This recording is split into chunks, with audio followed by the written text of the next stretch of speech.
सलाम, नमस्ते, सत श्री अकाल। मैं हूं रजा और आप देख रहे हैं रजाग्राफी। इजराइल पर अब बारिश हो गई है रॉकेटों की और मुसीबतों की। जी हां दोस्तों, आपको बता दूं कि आपको ये याद होगा कि सीरिया ने भी इजराइल पर पूरी कामयाबी के साथ रॉकेट मार दिया था। इसी के साथ हमास ने भी 36 रॉकेट रात भर बरसाए थे। उसके बाद बता दूं कि फिलिस्तीन की बढ़िया तरीके से जीत हो गई थी, यानी जियोनी जो है पूरी तरह से जैविस जो है डर कर पीछे हट गए थे। साथ में आपको यह भी अपडेट मैं दे चुका हूं कि जिस वजह से ये झड़प जारी थी, उस झड़प में फिलिस्तीनियों की जीत हो गई है और दमिश्क वाले गेट को इजरायलियों ने खाली कर दिया है और जियोनी भी वहां से पीछे हट गए हैं। अब इसके बाद भी हमास, हिजबुल्ला, फिलिस्तीन और सीरिया खामोश नहीं बैठे हैं। एक के बाद एक इजराइल की वाट लगाने में लगे पड़े हैं। और इजराइल है ही जूताखोर, ये कोई मुल्क थोड़ी ना था। इसने तो फिलिस्तीन पर कब्जा कर करके अपने आप को एक मुल्क बना लिया है और दूसरे देशों में आतंक मचाकर, हथियार बेचकर अमेरिका के सहारे से ये एक इजराइल मुल्क बना है। दोस्तों, अब ये बड़ी खबर आई है कि इन सभी हमलों के बाद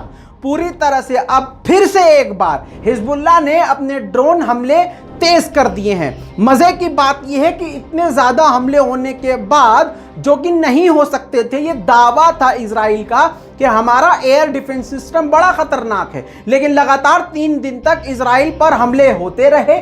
और यह पता था जब हमला होता है तो बंदा एक्टिव हो जाता है कि हाँ अब और हो सकता है। इंटेलिजेंस वहां की बहुत खतरनाक मानी जाती है, अंधभक्त उनको अपना बाप मानते हैं, सुबह शाम जो है पूजा करते हैं उनकी। लेकिन मजे की बात यह है कि ये सब कुछ पता होने के बाद, हाई अलर्ट पर इजराइल की सेना के होने के बावजूद, हिजबुल्लाह के ड्रोन ने इजराइल के अंदर घुस के कई इलाकों में हमला कर दिया है, जिसके बाद फिर से जोरदार तमाचा इजराइल के मुंह पर, दोनों गालों पर पड़ गया है। दोस्तों, आपको बता दूं कि ये सारे हमले तब से होना शुरू हुए जब बैतुल मुकद्दस के दमिश्क वाले गेट और उसके सामने वाले पूरे एरिया पर जियोनियों ने कब्जा करने की कोशिश करी थी और पूरे इलाके को बैरिकेडिंग करके ब्लॉक कर रखा था।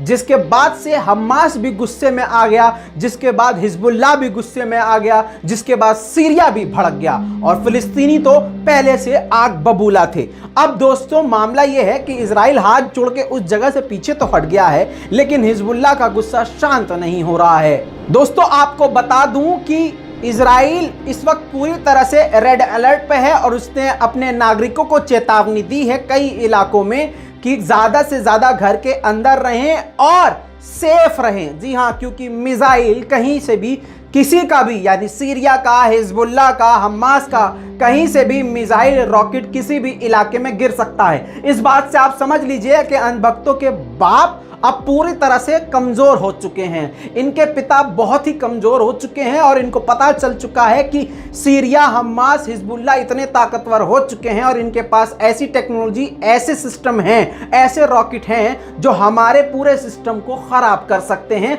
और हमारे इजराइल में किसी भी इलाके में जाकर तबाही मचा सकते हैं। दोस्तों, आप इस जंग में इजराइल के साथ हैं या फिलिस्तीन के साथ? अपनी राय कमेंट में जरूर दीजिएगा। और हां, अगर फिलिस्तीन के साथ हैं तो इस वीडियो को शेयर करना मत भूलिएगा। मैं हूं रजा, आप देख रहे थे रजाग्राफी। जय हिंद।